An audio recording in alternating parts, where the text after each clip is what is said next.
I'm here. I'm Ayisha Jaffer. I'm the host of the current chart show, which these guys have knocked Brandi Carlile out of the #1 spot with Miles and Miles. How does that feel? Nuts. No words. Actually, well then, okay, so Miles and Miles is our listeners' favorite song, right? So that's proof. We have proof knocking Brandi Carlile out. So can you give us any lowdowns about Miles and Miles and the track that you haven't shared so far? What, like... Just like making of, or like something we didn't hear in it, or inspiration of it that you may not have shared. I don't know if there's... I mean, it's about driving across America. Yeah. Which is cool, because that's what we're doing now. It's fairly obvious, really. It's quite a simple track, but it's, it does what it's meant to do. I went out, so Will and I created the Heavy Heavy in our London apartment, one bed. The kitchen was the living room, was the office, everything. And I went out for an afternoon and I came back and this song was written. It was complete. And I think that's quite cool because Will was just dreaming and, his imagination went wild with not being trapped in this little flat in London and road tripping across America. And now it's happening, isn't it? Yeah, which is, again, quite weird. I was going to say, before now, had you been to the States, period? As a visitor, we came in July to do CBS Saturday sessions, but that was very quick.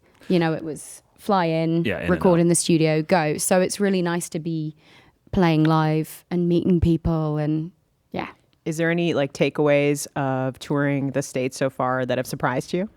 It's even bigger than I thought. Yeah. Yes. I'm surprised on a daily basis at how far it is to drive from everywhere to everywhere else.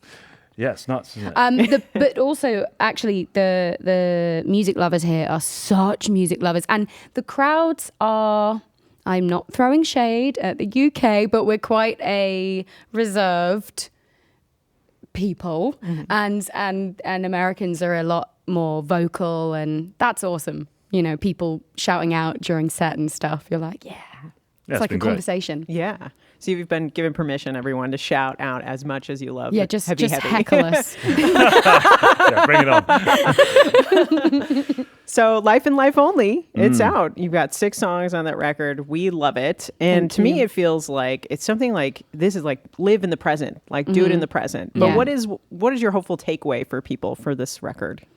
I think kind of that, right? Yeah, and dream big, let your imagination go. It can be fun. more than just what's in the room. It can be, dream. I think it's maybe cliche, but that's what it is. It's extra. Go the extra mile. Yeah.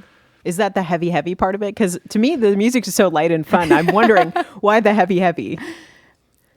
Good question. Well, we were listening to an interview with Bowie on the BBC when he released Ziggy Stardust, and they asked, "Can you explain it to us?" And he went, "It's heavy, heavy, man."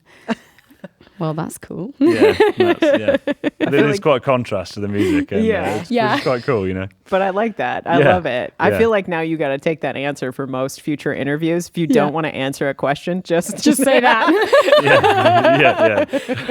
So you made this, you self-produced this in a London flat, but like what led to creating the Heavy Heavy as your new kids on the block here? Yeah, so I was in a band doing similar music for quite a while back home, and then all of a sudden putting Georgie's voice into that world was like an euphoria, epiphany. It was like, this is it. This is how it should be. The male and female harmonies thing. And we've always grown up with the music of the 60s sort of being thrown at us by our parents, so it's kind of inevitable really, and like that's what we listen to all the time really, as well as all the other stuff. But we felt like we could do it. That was where our tastes and sort of talents lie in that kind of that world. And what makes us feel great. Yeah. Those records are what move me the most, make me want to kick down doors and hug people. And, if that's the music that makes you feel that way, I feel like that's the road you're going to take if you're going to create some. Yeah. Yeah, it seemed inevitable really. As soon as I put Georgie's voice on, I was like, whoa, right, this is it. This is what we're doing now. And it seems to be... People seem to like it. It's cool. Yeah, just a nearly sold out US tour. yeah, it's a little bit mind blowing. Yeah. #1, knocking out Brandi Carlile. So, and you touched on this. I know the goal is to make records that are your favorite records, that are someone's favorite records. So, what are those favorite records for you guys? Ooh. I mean, It's a big question. it's a long list. Yeah, Let It Bleed by the Stones, Crosby, Stills and Nash and Young, Deja Vu, favourite. Aretha Franklin. Yeah, I mean, that whole era. Joni Mitchell. I mean, it's kind of, we could get very specific on each kind of area, but, as a whole, I think it's like putting everything into the pot and mixing it up and going, well, what have we got in 2022? From all of that glorious stuff that we love. You mixed it up and it didn't turn gray. It turned into this like rainbow of colors. Yeah. I love that. Well, this isn't it. I heard that you guys have written hundreds of songs now in these last couple of years. And I'm wondering if that's stillness or inspiration and excitement and then like, of course, I have the cheeky question of like, when full album? Well, this guy never stops writing. Mm-hmm. Yeah, it sort of just comes. There's no real, I don't know, it just happens. So yeah, I trying to fill a gap in my own brain of what I want to hear. I want to hear more of certain things, so I just keep making more. And yeah, there'll be more next year. But at the moment, we're sort of putting all these various demos into a kind of pile and working out just what to do with it. We could go quite a few avenues of direction. We could do quite a few different things, but yeah, it's coming together, and we hope it'll be ready next year, sort of mid to late next year, I think. Yeah, I like that. That's exciting. Well, also, so this is a question kind of for musicians because you seemingly came out of nowhere, right? So like for an aspiring musician, I know that you've probably put out music before you were signed to ATO, but it's shown as a debut record on ATO. Mm-hmm. So I always think of that as a lot of hard work and a little bit of luck. But what is your happenstance story to getting to that? And no pressure, because I know your exec's like over there.